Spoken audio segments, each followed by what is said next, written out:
మొండితనం సాధించడములో ఉండాలి, వాదించడములో కాదు. నువ్వు భరించే కష్టమే నిన్ను వరించే విజయం. ఇష్టం కష్టం అనదు, సంకల్పం సౌకర్యం కోరుకోదు.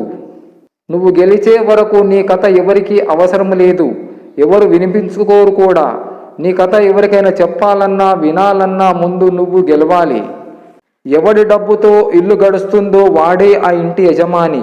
లంచం తీసుకునే వాడి ఇంటికి ఎంతమంది యజమానులు ఉంటారో మీరే ఊహించుకోండి.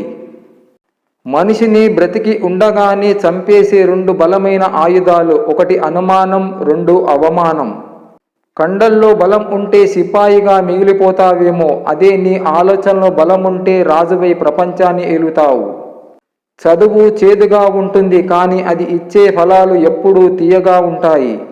దేవుడు తలరాతను ఎవరికి చెడుగా రాయడు, కేవలం మనిషి తన స్వంత ఆలోచనలతో చెడుగా మార్చుకుంటాడు.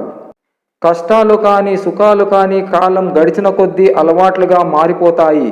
తర్వాత వాటిని గురించి ఆలోచించడానికి కూడా ఏమీ ఉండదు.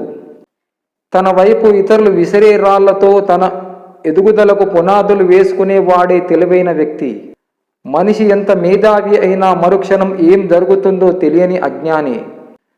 చిన్నప్పుడు మా అమ్మమ్మ చీర కొంగు చివరన ముడివేసిన రూపాయి తీసుకున్నప్పుడు కలిగిన ఆనందం ఏటీఎం నుండి 10,000 రూపాయలు తీసుకున్నా కలగడం లేదు. ఏ పాఠం నుండి ఏ ప్రశ్న వస్తుందో, ఏం సమాధానం రాయాలో అర్థం కాని అంతు చిక్కని పుస్తకం వంటి మన జీవితం.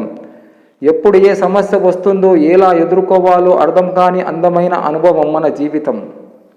రాత్రి సమయంలో అమ్మ కొసరి వడ్డిస్తుంటే భోజనం చేసి ప్రశాంతంగా ఏ చీకాకు చింత లేకుండా పడుకున్న ఆ రోజులు మరవలేనివి.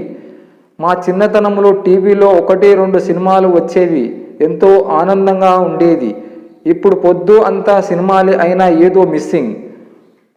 కొన్నేళ్ల క్రితం బాల్యానికి ఇప్పటి బాల్యానికి చాలా తేడా ఉంది. అప్పట్లో చేతిలో రూపాయి ఉంటే కిరాణా దుకాణానికి వెళ్ళి అప్పడాలు, జంతికలు, చిన్న స్వీట్లు కొనుక్కుని తినేవాళ్ళం.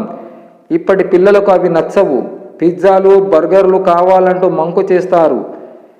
ఏమీ తెలియని బాల్యమే బాగుండేది. ఏ భుజాలు బరువులు మోసేవి కావు, ఏ కన్నీళ్లు కష్టం చూసినవి కావు. ఆ చిన్నప్పుడు అనుకున్న పెద్దయ్యాక జీవితం రంగులమయం అని, కానీ పెద్దయ్యాక తెలిసింది ఏంటి అంటే మనుషులు రంగులను గుర్తించలేని చిన్నతనమే బెటర్. పుట్టినప్పుడు భార్య భర్త విడివిడిగా ఉంటారు. కాలావశత్తు వివాహం జరిగి వారు కలుస్తారు. కొంతకాలం తర్వాత మరణం వారిని విడదీస్తుంది.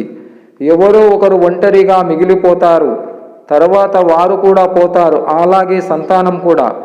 పుట్టిన తర్వాత కొంతకాలం తల్లిదండ్రులతో ఉంటారు. తర్వాత ఎవరికి వారు రెక్కలొచ్చిన పక్షుల్లా ఎగిరిపోతారు. కాబట్టి వివాహం వలన కలిగే సుఖం, సంతానం వలన కలిగే సుఖం కూడా తాత్కాలికమే, శాశ్వతం కాదు.